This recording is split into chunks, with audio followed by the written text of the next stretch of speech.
Sudah nonton? Jangan lupa like and share. Pengaruh oleng-oleng juga saya Jenderal. Saya jam 3 tadi malam baru tidur. Karena habis melayat sahabat saya yang wafat, pemakaman langsung karena kena Covid. Jam 3 selesai pemakaman, pulang rumah. Belum jam 5 panitianya sudah menelpon terus. Saya bilang dasar ini tentara, masih 2 jam acaranya sudah dikejar kita. Luar biasa ini Pak. Ya. Ibu bapak saudara-saudara sekalian, 1400 tahun yang lalu, tahun ke-8 Rasulullah diangkat menjadi nabi dan rasul. Beliau berduka. Kenapa beliau berduka? Karena ada 2 orang yang dicintai dan mencintai nabi wafat pada tahun yang sama. Makanya disebut tahun duka cita. Ada yang tahu tahun lahirnya nabi tahun apa namanya Bu? Tahun apa? Tahun gajah. Kenapa disebut tahun gajah?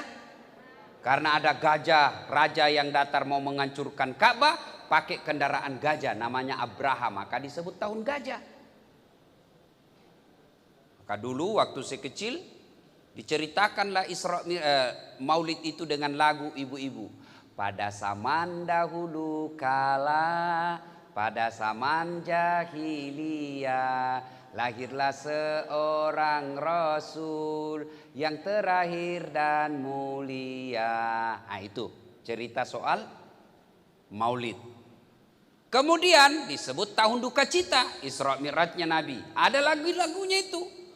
27 Rajab Nabi Muhammad diisrakan dari Masjidil Haram ke Masjidil Aqsa. Itu tentang tahun duka cita. Itu lagu-lagunya ibu dulu, bercerita tentang sejarah Nabi. Kalau lagunya ibu-ibu sekarang apa? Putar ke kiri nona, putarlah ke kanan, ke kanan, ke kiri, ke kanan. Apa gunanya itu? Belem-belem,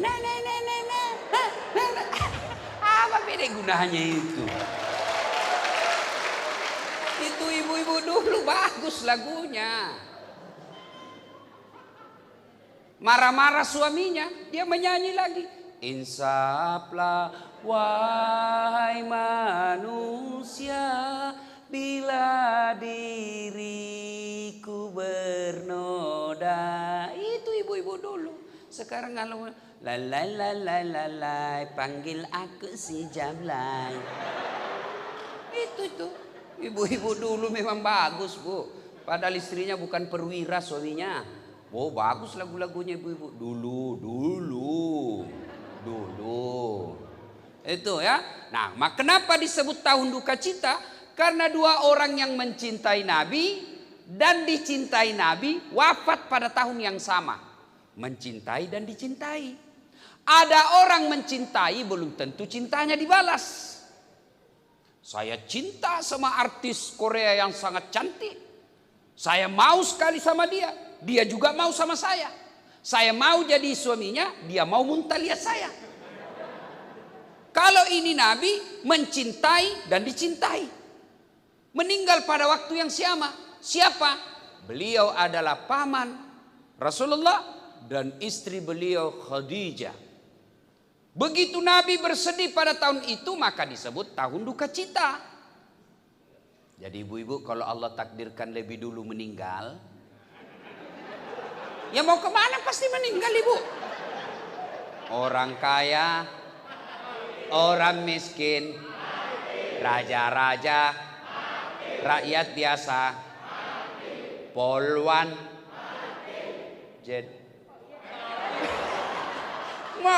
pasti mati. Iya toh? Kalau Allah takdirkan ibu lebih dulu meninggal, lalu suaminya berduka terus berhari-hari sampai berbulan-bulan. Ya Allah, mengapa engkau terlalu cepat mengambil istri saya? Ya Allah, separuh napasku sudah hilang. Istriku adalah bidadari duniaku. Aku tidak bisa melanjutkan hidup tanpa ada di sampingku. Memang dia tidak cantik, tapi akhlaknya luar biasa, membuat aku tak bisa melupakannya. Calon penghuni sorga. Kalau sebaliknya, Begitu istrinya meninggal, dia masuk kamar berteriak, "Merdeka!" Itu calon penghuni neraka. Ada juga kita begitu, Bu, setengah matinya kita dijajahnya. Padahal kita tentara, tapi dia lebih letnan lagi dari kita. Waduh, lebih jenderal lagi dari kita. Nyarinya 24 jam, periksa handphone. Suaminya dijadikan tahanan politik. Ya, nah, Nabi berduka, maka Allah memanggilnya. Jibril, kau turun jemput kekasihku Muhammad. Saya mau hibur dia. Kemana? Pantai Tanjung Bira. Banyak ubur-ubur. Ancol? Bukan. Malino? Bukan. Kemana? Langsung ketemu dengan Allah. Bapak-bapak kalau diundang Panglima TNI, senang apa enggak? Pasti senang. Saya baru-baru di WhatsApp Menteri Agama. Di WhatsApp Menteri Agama. Dengan hormat memohon kepada saudara Dasat Latif untuk membawakan hikmah Isra Mi'raj tingkat kenegaraan di Istana Presiden Republik Indonesia. Begitu saya terima itu WhatsAppnya, saya print. Saya suruh anggotaku, print kau ini. Saya bawa pulang kampung. Saya kasih lihat semua sepupuku di kampung. Sepupumu bos, Istana Presiden. Bukan kaleng-kaleng ini istana. Coba. Padahal presiden ada habis masa jabatannya. Presiden ada pensiunnya. Istana negara, istana yang angker. Semua orang mau masuk di situ, saling baku fitnah untuk masuk. Mana enak itu istana? Sudah berapa yang penghuninya sudah mati? Tapi saya bangga. Istana negara, simbol kenegaraan. Rumah paling mewah. Bukan karena isinya, tapi status kenegaraannya. Bangga saya. Sampai selfie-selfie lagi. Pak Presiden. Coba. Senang kita. Gimana kalau Allah yang mengundang? Nabi lagi duka, diundang. Lalu mulailah diperjalankan. Dari Masjidil Haram ke Masjidil Aqsa. Makkah ke Palestina. Lalu take off. Naik ke Sidratil Muntaha. Ketemu dengan Allah. Allah pertunjukkan akhlak mulianya. Biasanya saya bertamu ke rumahnya Pak Jenderal Beni. Saya dulu yang ketuk pintu. Assalamualaikum Jenderal. Tapi ini Allah yang memberi salam lebih awal kepada Nabi. Dengan mengucapkan Assalamu alaika ayyuhan nabiyyu wa rahmatullahi wa barakatuh. Nabi menjawabnya Assalamu alaina wa ala ibadillahi salihin. Ashhadu alla ilaha illallah wa ashhadu anna Muhammadar Rasulullah. Terjadi dialog. Menunjukkan perlakuan istimewa Allah kepada Rasulullah Muhammad sallallahu alaihi wasallam. Lalu setelah melakukan perbincangan, Rasulullah mengajukan proposal. Permintaan. Ya Allah, umatku ini kecil-kecil, umatku ini pendek-pendek umurnya, kasihlah hadiah istimewa buat umat saya. Lalu Allah menyambut proposal itu. Muhammad, aku terima permohonanmu, aku berikan kau hadiah, yaitu sholat 50 kali sehari semalam, yang belum pernah aku berikan sebelummu. Nabi bersenang hati. Turun ke langit ketujuh. Tidak ada masalah. Ya Muhammad, ada oleh-oleh apa dari Allah untuk umatmu? Alhamdulillah Musa, saya diberi hadiah oleh Allah sholat 50 kali sehari semalam. Kata Nabi Musa, berapa bos? 50 bos. Bukan kaleng-kaleng ini, 50. Kata Nabi Musa, enggak salah mas bro. Jangan lagi kau cari dalam kitab bahasanya begitu. Ini bahasa dasar supaya enak didengar bos. Kan lagi tren itu begini bu toh. Apa maksudnya nih bu? Salam apa ini? Hah? Nah, salam ini bu, percayalah tidak laku ini kalau tidak ada ini. Mau dapat ini tidak ada ini, pret. Ya kan? Kata Nabi Musa, kau naik diskon. Tidak mungkin umatmu mampu melakukan itu yang 50. Saya saja umatku gede-gede, besar-besar, panjang umurnya, kuat-kuat. Tidak mampu kalau 50. Kau minta kekurangan lah. Naik Allah kepada Allah. Ya Allah, terlalu banyak bedek kasihan. Tolong didiskon. Kurangi ya Allah. Dengan maha pengasihnya Allah. Oke Muhammad, aku kurangi menjadi 45. Turun lagi. Nabilah Musa, berapa pi? 45. Boh, masih banyak. Kau naik lagi minta kekurangan. Naik lagi. Masih banyak ya Allah. Oke, kukurangi lagi 5. Tinggal 40. Masih banyak. Mondar mandir setiap kali naik dikurangi 5. Terakhir kali tinggal 5. Nabilah Nabi Musa, bagaimana? Tinggal 5 bos. Masih banyak itu. Tidak bisa. Nampaklah kecerdasan Nabi. Setiap kali saya naik dikurangi 5. Sekarang tinggal 5. Kalau saya naik lagi, tidak ada, sudah saya bawa pulang. Subhanallah, alhamdulillah. Apa yang dicemaskan Nabi Musa benar adanya. Sekarang saja tinggal 5. Masih ada prajurit hari Jumat saja. La haula wala quwata illa billah. Tinggal 5 bos. Masih kau tidak mau selesaikan. Jaga kau. Apa ini? Tinggal dikasih 5 hari Jumat saja nak bikin. Itu pun hari Jumatnya paling terlambat datang, paling cepat pulang. Duduk di dinding. Orang khotbah. Orang semua lihat dia. Tidak malu-malunya mau ditegur tapi dia perwira.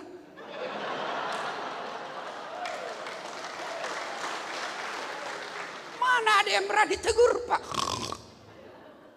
Perwira ngorok. Begitu bangun, mesti apa ini? Tidak ada khotbahnya. Bukan mesti apa, kau yang tidur. Nah, akhirnya tinggal 5. Ibu bapak bisa bayangkan bagaimana seandainya jadi 50. Kalau jadi 50, saya yakin Pak Jenderal Beni tidak akan bisa menjadi jenderal. Kenapa? Sholat aja dikerja pak. Baru bangun, hayya ala salat. Sholat. Begitu mau naik mobil, hayya ala falah. Sholat lagi kita pak. Alhamdulillah tinggal 5. Maka bos, selesaikan itu yang tinggal 5. Alhamdulillah lagi, meskipun tinggal 5, nilai keutamaannya dengan pengasih penyayangnya Allah tidak mengurangi yang 50 itu. Poin pertama, nilai Isra Mi'raj. Ada masalahmu, Allah kasih kau hadiah menyelesaikannya itu, sholat. Nabi lagi berduka. Apa Allah perintah puasa? Tidak. Apa Allah kasih hadiah haji? Tidak. Apa Allah kasih perintah zakat? Tidak. Apa yang Allah kasih? Muhammad, kau sholat. Sholat kau. Kalau kau lagi berduka, ada masalahmu, kau sholat. Maka saudaraku, prajurit-prajurit angkatan laut, jika ada masalah dalam kepangkatanmu, jika ada masalah dalam keluargamu, jika ada masalah dengan kerjaanmu, jangan kau jauhi Allah, dekati Allah. Bukan dengan cara haji dan umroh, tapi salah satu yang paling efektif dan bisa kita lakukan kapan dan di mana saja, yaitu sholat 5 waktu. Mana ada prajurit tidak ada masalahnya? Nih. Muka penuh masalah semua ini. Tolong angkat tangannya yang tidak ada kreditnya. Tolong angkat tanganmu yang tidak ada kreditmu. Muka-muka kreditur semua ini Pak. Mana? Gaji kita terbatas. Selera istri tak terbatas. Iya. Mana ada, tidak ada tentara masalahnya. Jangankan bapak-bapak prajurit. Bapak pikir Ustadz Dasat tidak ada masalahnya? Masalah Pak. Salah satu yang paling masalah buat saya sekarang. Banyak janda-janda yang curhat. Benar Jenderal, banyak. Ustadz, saya ini penuh masalah dalam hidup Ustadz. Saya butuh bimbingan Ustadz. Baiklah, saya akan bimbing ibu melalui WhatsApp, silakan. Tapi saya mencari imam Pak Ustadz. Saya ingin imam dalam hidupku. Saya bilang mohon maaf ibu, saya bukan imam, saya khotib.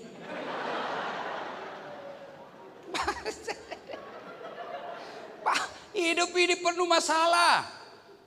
Contoh. Ada rumah tangga romantis. Panggil istri sayangku. Panggil suaminya abangku sayang. Romantis betul.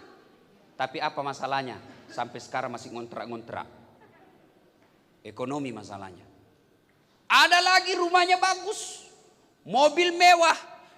Tabungan cukup. Apa masalahnya? Suaminya selingkuh, istrinya membalas.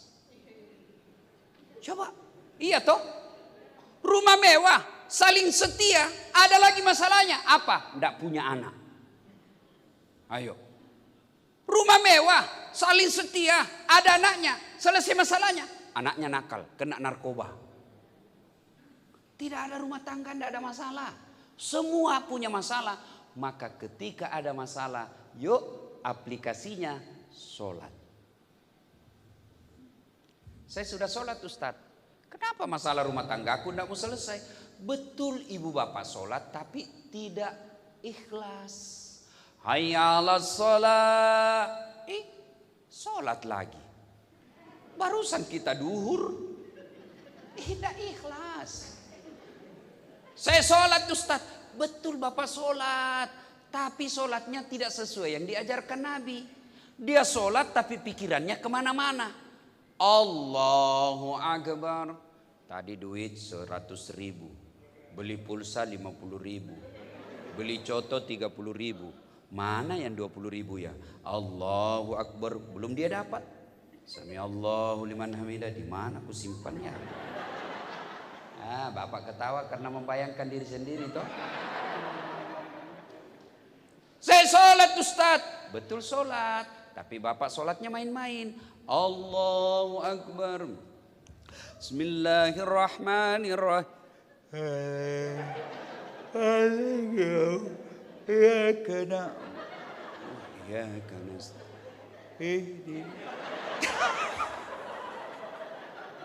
Sholat pakoti polo. Siapa ajar kau beleng-beleng. Allahu Akbar. Ada juga sholat itu pakai keju-keju. Bapak sholat bayangkan diri sendiri. Pak, bagaimana ceritanya? Ya, jadi kalau ada persoalan kepangkatan kah itu, rumah tangga kah itu, ekonomi kah itu, sudah deh, lebih kau curhat kepada Allah melalui apa? Sholat. Tidak mungkin Allah berikan kejayaan kalau bapak tinggalkan Allah. Siapa yang punya dunia?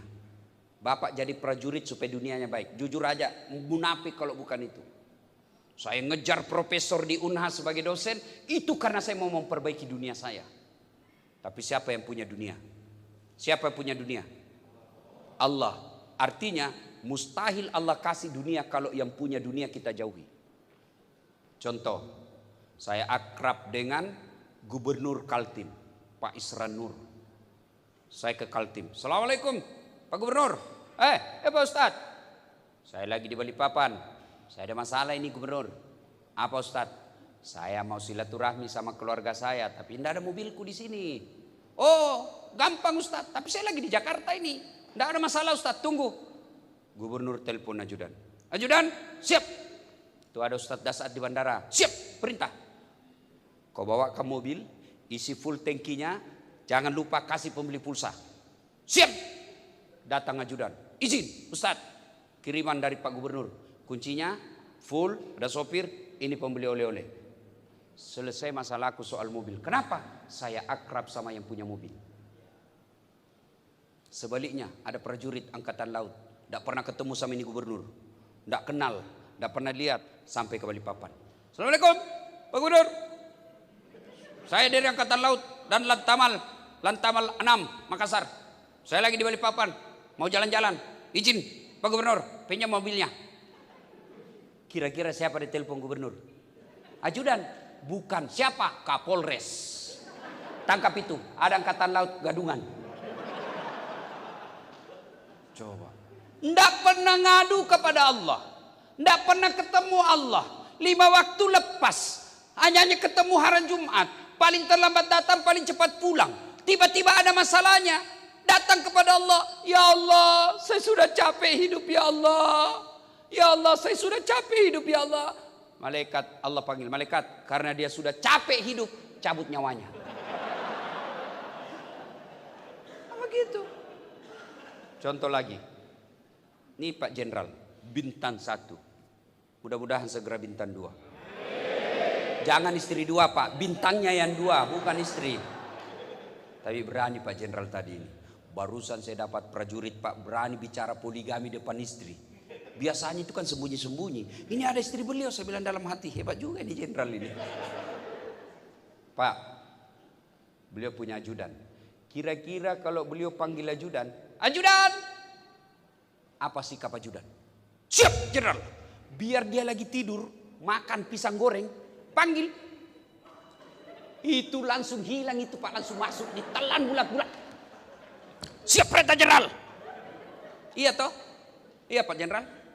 Ada kira-kira ajudan dipanggil, ajudan, tunggu dulu Jenderal. Bila kau tunggu di kakimu bos. Kau berani tunggu-tunggu. Wah, ajudan, Bapak ndak lihat saya sibuk. Pret, mana bisa Pak. Ayo. Padahal beliau ada mutasinya. Beliau bisa tinggalkan tempat ini, pindah lagi ke tempat yang lebih tinggi. Begitu takutnya kita.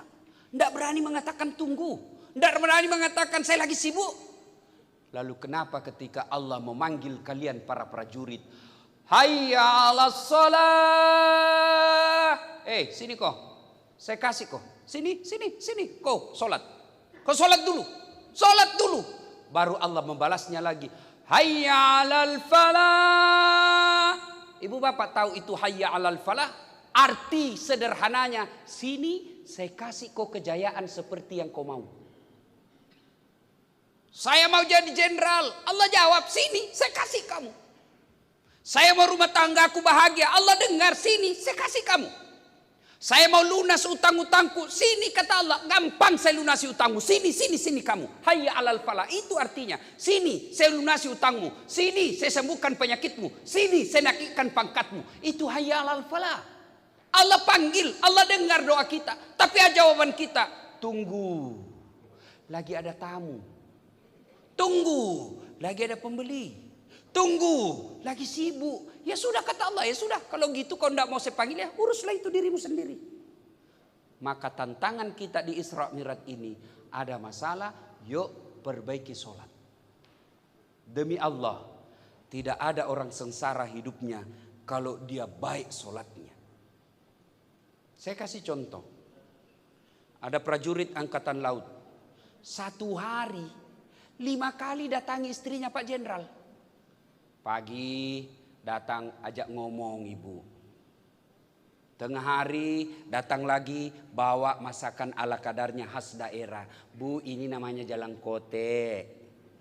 Ini masakan khusus dari saya bu, saya belajar sendiri. Sore lagi datang lagi. Bu, ini namanya onde-onde. Ini kelapa, biji-bijinya dikapur, jelaskan. Mau maghrib lagi, datang lagi. Bu, ini namanya palu butung. Gini. Mau isya sebelum pulang lagi, datang lagi kasihan. Bu, ini namanya rokok-rokok onti. Kandre Jawa. Subuh datang, Bu, ini namanya bubur kacang hijau. Semua negara tahu, semua budaya tahu ini, Bu. Jawa tahu bubur kacang hijau, Sunda juga tahu. Maka ini adalah simbol kenegaraan kita. Nih bubur kacang hijau, Bu. Semoga Ibu bahagia menikmati semua yang saya hidangkan, Bu. 1 minggu aja tiap hari datang 5 kali. Langsung jenderal punya perhatian. Oh baik, ini prajurit saya. Siapa namanya suaminya itu? Ini Pak, sebenarnya beliau ini mau kasihan ini. Oh ya gampang, sudahlah, orang baik ini. Coba, itu baru manusia. Gimana dengan Allah? Yang sudah mengatakan ud'uni astajib lakum. Minta kau kepadaku, saya kasih kau. Apa Pak Jenderal pernah bilang begitu? Minta kau sama saya kasih kau. Pernah? Ayo. Manusia mana pernah? Paling teman dekat aja. Teman aja yang dibilang, kau minta bos, tapi jangan banyak-banyak ya. Allah makin diminta, makin senang, makin diminta. Kau minta sama saya. Karena kalau kau mau minta itu berarti kau butuh sama saya. Berarti kau mengakui dirimu hamba. Maka minta kepada Allah. Cuma cara mintanya melalui sholat. Inilah pentingnya. Nah ibu bapak saudara-saudara sekalian. Tidak usah panjang cerita. Tidak ada gunanya kita Isra Mi'raj tiap tahun kalau bapak tidak sholat. Ini penting sholat. Demi Allah. Orang yang baik sholatnya. Kalau dia tidak bisa beli rumah sampai pensiun. Insya Allah anaknya nanti yang angkat derajatnya. Kalau bapak tidak bisa jadi perwira, dari jadi tentara puluhan tahun hanya kasihan prajurit terus, tidak bisa pangkatnya menjadi perwira, nanti anaknya angkat derajatnya.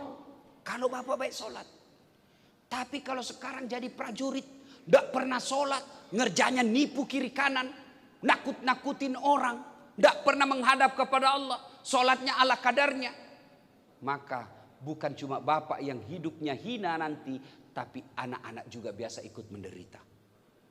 Maka rumah tangga yang baik, perbaiki sholat.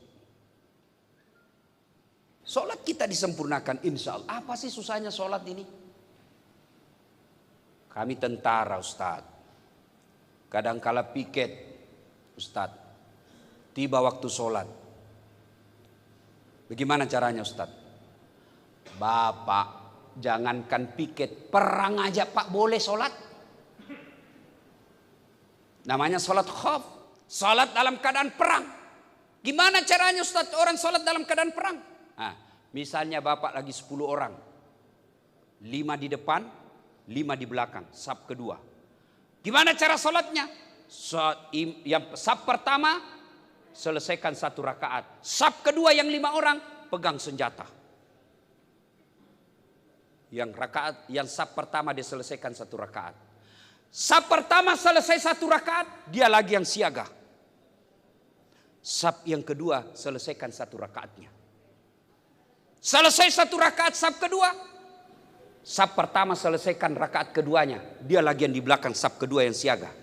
Begitu pentingnya sholat, tidak boleh ditinggalkan meskipun dalam keadaan perang kau sholat.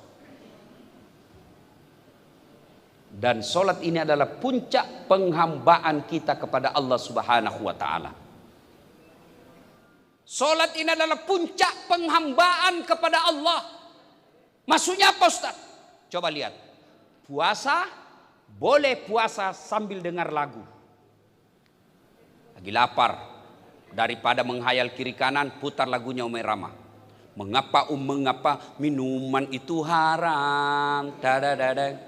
Karena merusak kepikiran. Mengapa berjudi juga haram? Karena merusak keuangan. Mengapa semua yang asik-asik itu diharamkan? Mengapa semua yang enak-enak juga diharamkan? Jawabannya, Ha ha ha ha ha ha ha ha. Itulah perangkap setan, umpannya ialah bermacam-macam kesenangan. Jangan lupa like and share. Lupa. Boleh Bapak lagi puasa dengar musik, boleh. Bapak lagi tawaf, boleh sambil dengar musik.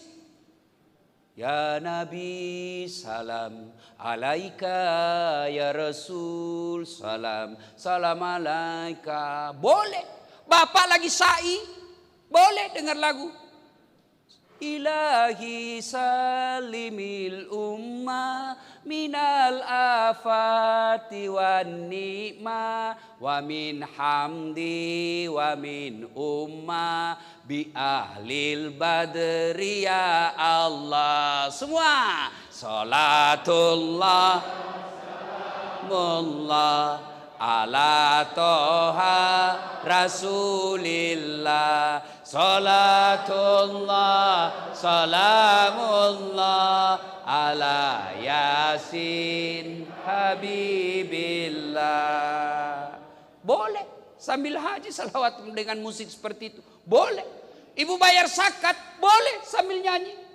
Ibu sambil haji sambil dagang, boleh. Puasa sambil dagang, boleh. Bayar zakat sambil dengar musik, boleh. Tapi ketika ibu sholat, tidak boleh ada kegiatan lagi. Inilah puncakmu kau menghambakan diri kepada Allah, sembah Tuhanmu. Maka sholat tidak boleh ada kegiatan lain. Mana boleh kita sholat? Allahu Akbar. Begadang, jangan begadang. Mana bisa. Langsung dia bilang, sudah lama ini ustaz sakit. Itulah pentingnya. Maka sholat ini puncak penghambaan. Haji boleh diwakilkan. Puasa boleh. Generasi kita ketika kita wafat ada udang, menurut sebagian pendapat ulama boleh digantikan oleh ahli warisnya. Tapi sholat tidak boleh. Saya malah sholat deh. Siap jenderal, saya yang ganti jenderal. Terserah jenderal mau diganti berapa rakaat jenderal. Nggak bisa mentang-mentang jenderal mau diganti sholat, nenekmu punya neraka. Inilah pentingnya sholat. Maka saudaraku para prajurit angkatan laut, mari tunaikan sholat. Sholatlah dengan sebaik-baiknya. Karena ini adalah puncak penghambaan kita kepada Allah Subhanahu wa Ta'ala. Ibu bapak saudara-saudara sekalian, banyak yang kita sampaikan, tapi waktu jualah yang membatasi kita. Prajurit angkatan laut katanya begini motonya. Di laut kita jaya. Di darat kita buaya. Di rumah tak berdaya.